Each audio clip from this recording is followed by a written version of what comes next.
Welcome to the Harley Carnes podcast. Harley on the headlines. We're going to look at some of the stories of the day, of course, and man, oh man, have we got some stories today. Thank you for being there, and I hope you'll come back. I hope you'll invite others to join us. I hope you'll push the like, follow, subscribe functions. Tell somebody about the show. I would appreciate it. Hey, I'll do it for you. I mean, clearly, I don't just do this for me. Oil prices are tumbling. The Strait of Hormuz is to reopen promptly. And there is the framework for an agreement to end the war in Iran. I should have had a, trumpet sound, da-da-da-da-da, or something like that. But it's not yet a done deal. No one expected it to be fully formed. So here's the deal. On Friday, the plan of the moment is to have a signing ceremony. Then a new clock starts to tick on 60 days to work out the how and the exactly when of the what. The what is the agreement to end hostilities. The how and when is about getting the nuclear material out of Iran for destruction. An inspection program to make sure Iran sticks to its new promise to forever forget about having or building or buying a nuclear weapon. How the strait will be managed, what international or regional coalition will operate it, which is to say leave it alone, so the world's ships can sail on it without impediment and without having to pay fees, that sort of thing. How and when the U.S. Navy blockade will end, what it will look like, and how Iran will start to get some of its money back and sanctions will be eased and things. As for Israel's activities in Lebanon, Israel is proving not to be Trump's puppet. It does not dance on a Trumpian string, though it is happy to work with the U.S. when interests are aligned. It is not in Israel's interest to sit still and just take it while Hezbollah pounds them with missiles and drones.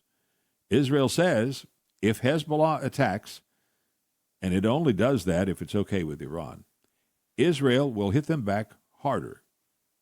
Israel knows what President Trump seems either not to fully grasp or is all too willing to put aside for the moment.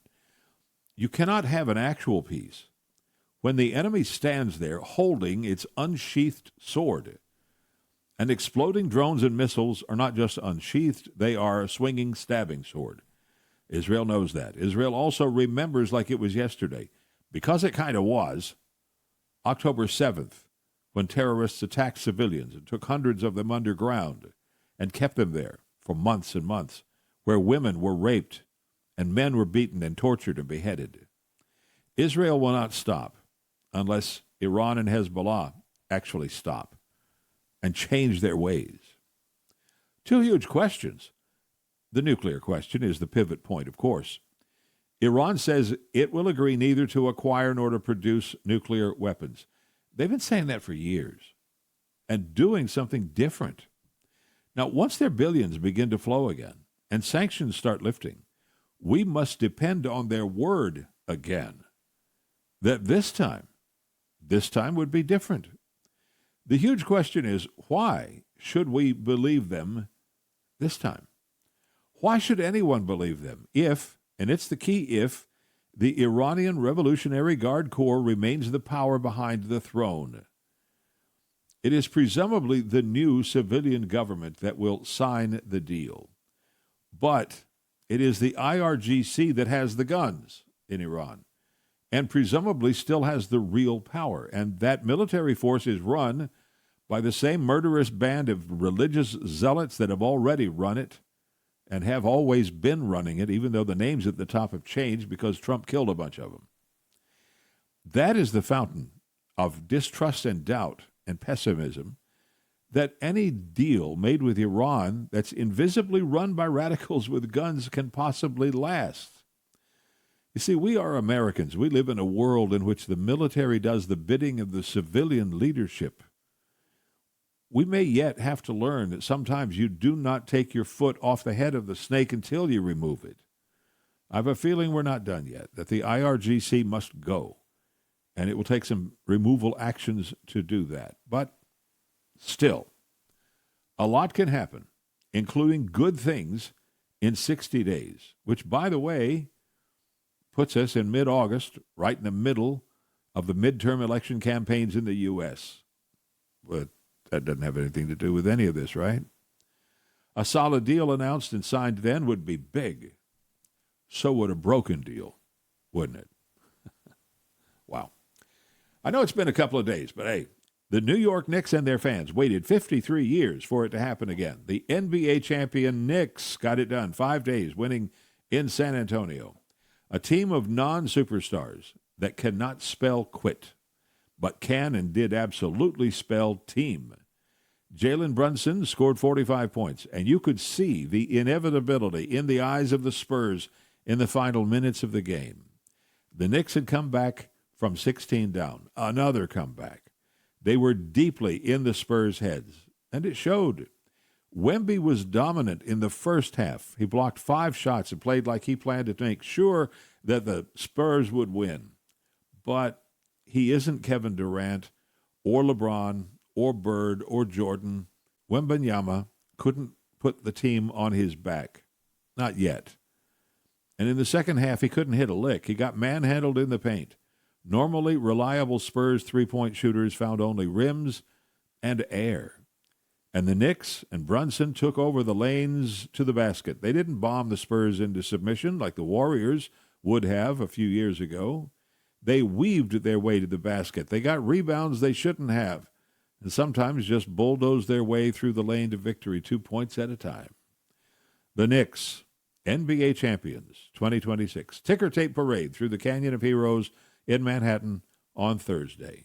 We still don't know who imprinted 8647 into the grass at the National Mall in Washington. 86 taken as meaning to kill, as in deep six, someone or something. And 47 is obvious, the 47th president. It first came up when James Comey claimed he just found some shells in such a shape while walking on North Carolina beach. No one really believes that. His animus toward Trump is such that he's believed by many, many, many people to have played with his own shells, taken a photo with his cell phone, and uploaded the picture. Probably thought it was funny, humorous.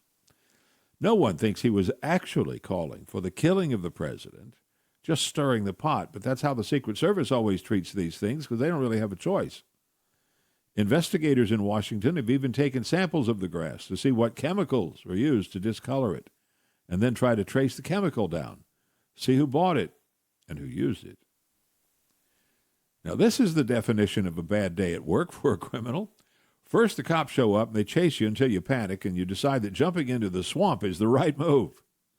40-year-old Victor Rivas was being stopped by sheriff's deputies in St. Charles Parish, Louisiana, when he hopped over the highway guardrail over the steep slope, and down he went into the swamp to try to get away.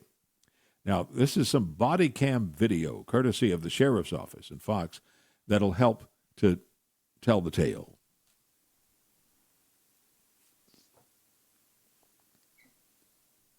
Now, that's the guy swimming. You can see that, right? Now, coming from your right in just a moment looks like a swimming missile of its own. It's an alligator. Yes, it caught him. But it didn't kill him. Rivas got away with serious injuries to both arms. And no, the deputies didn't go traipsing through that swamp to get him. They know better. They sent a drone up to find him and follow him, and then they arrested him. Afterward, the sheriff's office put out a reminder. Don't drive impaired, don't run from deputies, and definitely don't hide in Louisiana swamps. Wildlife may just be cooperating with law enforcement. Point taken. The hazmat incident at the Pentagon last week was a one-day event. There was a brief lockdown at the world's biggest office building on multiple floors, what was called an air quality issue. The concern was maybe some kind of gas attack, of course. Turned out to be nothing, and everything went back to normal. But it does underline how on edge we are these days. I guess we don't have any choice. There are rumbles of approaching trouble in Chicago at the Obama Presidential Center. The Obama Foundation promised to create an endowment, a fund to take control of the Jackson Park and the center, a $470 million safety net in order to protect taxpayers from getting stuck with the bill. As of now, there is reportedly about $1 million in the fund.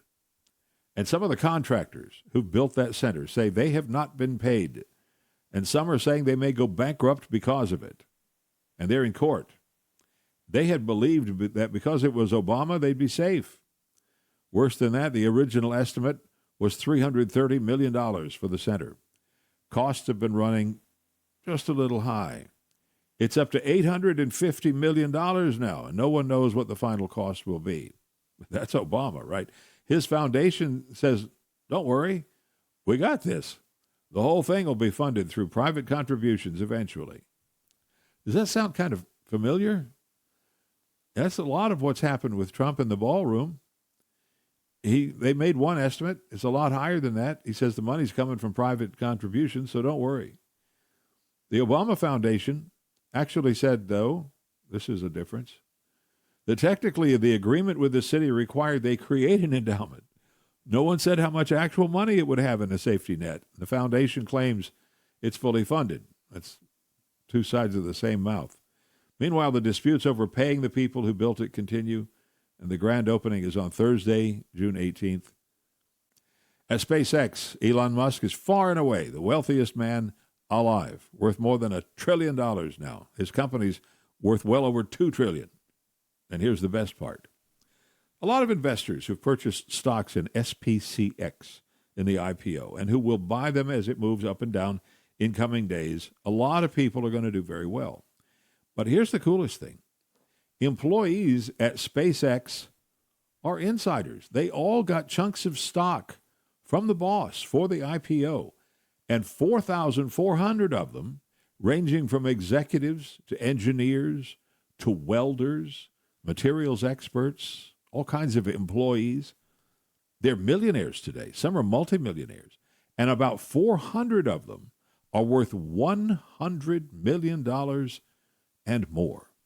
Now, they can't sell stocks yet because of the delay that affects inside investors, even if they did get the shares for free. But make no mistake, those stocks are assets. Those are rich people now after the largest initial public offering in stock market history. You know, once upon a time, I was able to solve a Rubik's Cube in 45 seconds. Not because I'm smart. Anyone can do it. It's a pattern you learn, and then you practice, and practice a bit more, and you get to be pretty quick at it. The fastest are an absolute blur. How about solving a Rubik's Cube, though, even if you do know the pattern, while falling through the sky during free fall before pulling the ripcord and continuing afterward? That's what 24-year-old Ishan Hadkar did during his first parachute jump over Oceanside, California. He solved 2 cubes during the jump. Of course, once he was under the canopy, everything slowed down, and he had plenty of time to get it done.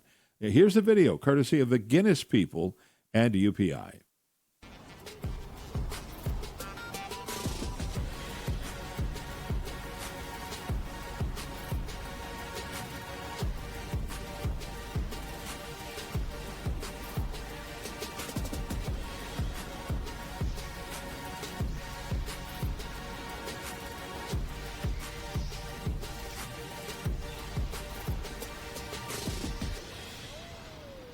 Yeah, the part during free fall, that was pretty impressive. Here's a prediction. Someone else is going to go higher, not a tandem jump, and solve 3 cubes all during free fall. They'd pull late, fly their chute to a nice landing, but that's for another day.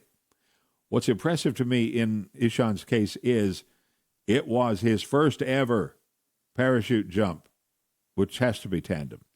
For most folks, just keeping your heart in your chest and trying not to hyperventilate is the primary focus. That'll do it. Thanks for dropping by, for tuning in today. I do hope you'll come back. Bring some folks with you. You've given me some of your time. Time is precious. I appreciate you doing that. Also worth mentioning that we are found on Spotify, video and audio, as well as X and Facebook. I'm Harley Carnes. Until next time, do yourself a favor. Make some good, conscious choices in your life today, and make a decision to be happy. And fly safe. It's the only way to get there.